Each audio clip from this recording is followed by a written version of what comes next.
I never truly believed in superstitions or old wives' tales, that is, until I stumbled upon the house at the edge of town. It stood there, shrouded in shadows, a relic of forgotten times with its decrepit facade and eerie atmosphere. The locals whispered about its cursed history, warning couples to stay far away, but curiosity got the better of me. As I stepped over the threshold, a chill ran down my spine, as if the very air inside carried the weight of centuries-old secrets. The interior was dimly lit by flickering candles, casting dancing shadows on the walls. It felt as though the house itself was alive, watching, waiting. The first hint of something amiss came when I attempted to embrace my partner. A strange force seemed to repel us, like an invisible barrier preventing any form of intimacy. Confusion turned to unease as we realized the true nature of the house's curse. Couples were forbidden from expressing their love in any physical manner within its walls. The first room we explored was the living room, adorned with faded furniture and dusty ornaments. As we wandered through, a painting caught our eye. It depicted a couple locked in a passionate embrace, their faces twisted in agony. It was as if the very act of love had become their undoing, eternally captured within the confines of the canvas. Moving deeper into the house, we encountered more unsettling sights. In the kitchen, the walls seemed to pulsate with a sickly energy, as if they were alive and breathing. The air was heavy with the scent of decay, and the once pristine countertops were stained with blood-like splatters. Upstairs, we found ourselves in a hallway lined with closed doors. Each one seemed to beckon to us, promising secrets and horrors beyond imagination. With trepidation, we began to open them one by one, revealing rooms frozen in time. In one room, a nursery lay untouched for decades, toys scattered across the floor as if waiting for a child who would never return. In another, a bedroom trapped in perpetual darkness, the air thick with the whispers of the past. And in yet another, a study filled with books bound in human skin, their pages filled with arcane symbols and forbidden knowledge. As we delved deeper into the house's mysteries, we could feel its malevolent presence growing stronger, as if it fed on our fear and desperation. We tried to leave, to escape the grasp of the curse, but it was as if the house itself had trapped us within its clutches. And then, in the darkest depths of the basement, we found the source of the curse, a sinister altar adorned with blood-stained candles and blasphemous symbols. It was here that the true horror of the house was revealed, as we realized that it was not just a building, but a prison for souls lost to desire. As we stood before the altar, consumed by terror, we heard a voice echoing from the shadows, a whisper from beyond the grave. It spoke of forbidden desires and the price of indulgence, warning us of the consequences of defying the curse. In that moment, we knew that we were doomed, trapped forever within the house's grasp, condemned to wander its halls for all eternity.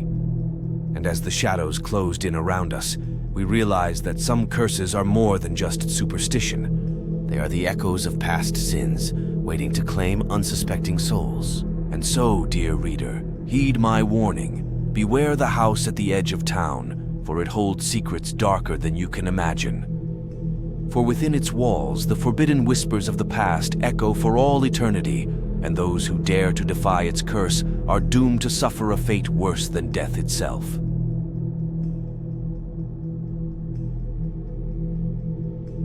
There's a house at the end of Willow Street that nobody talks about.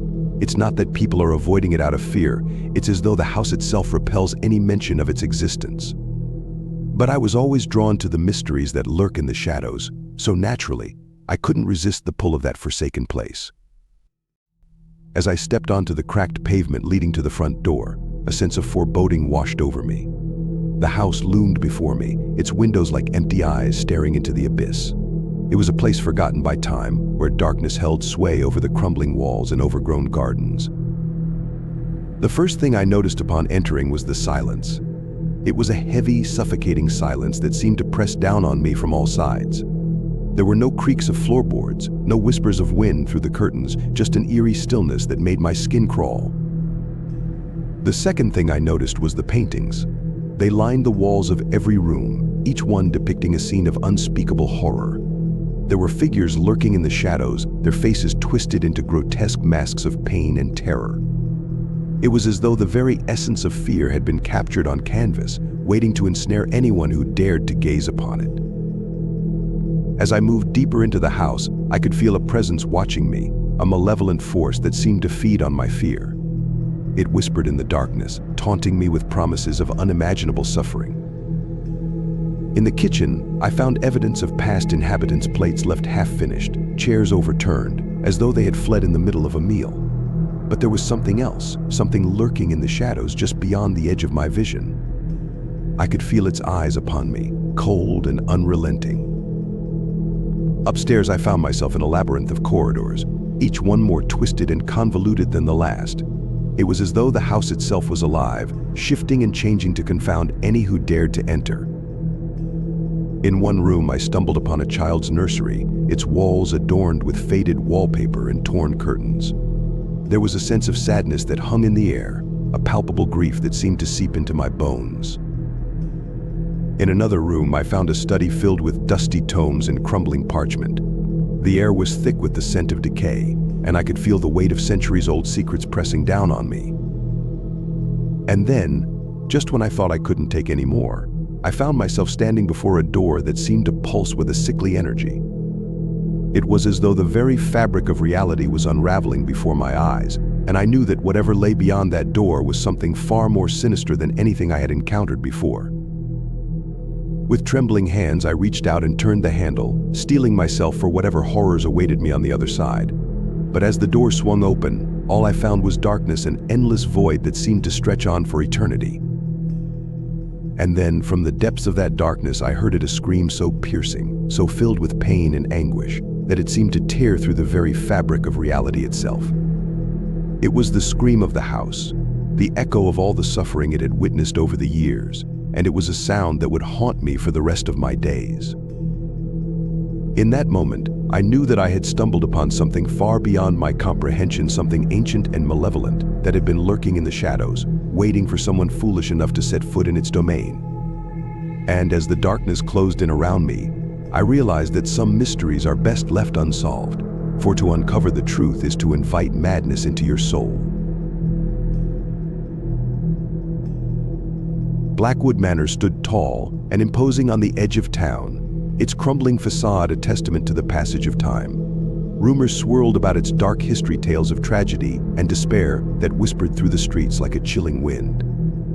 But despite the warnings, I couldn't resist the allure of the abandoned mansion.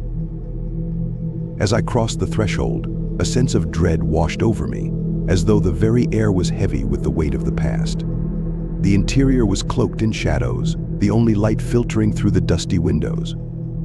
It was a place frozen in time, trapped in a perpetual state of decay.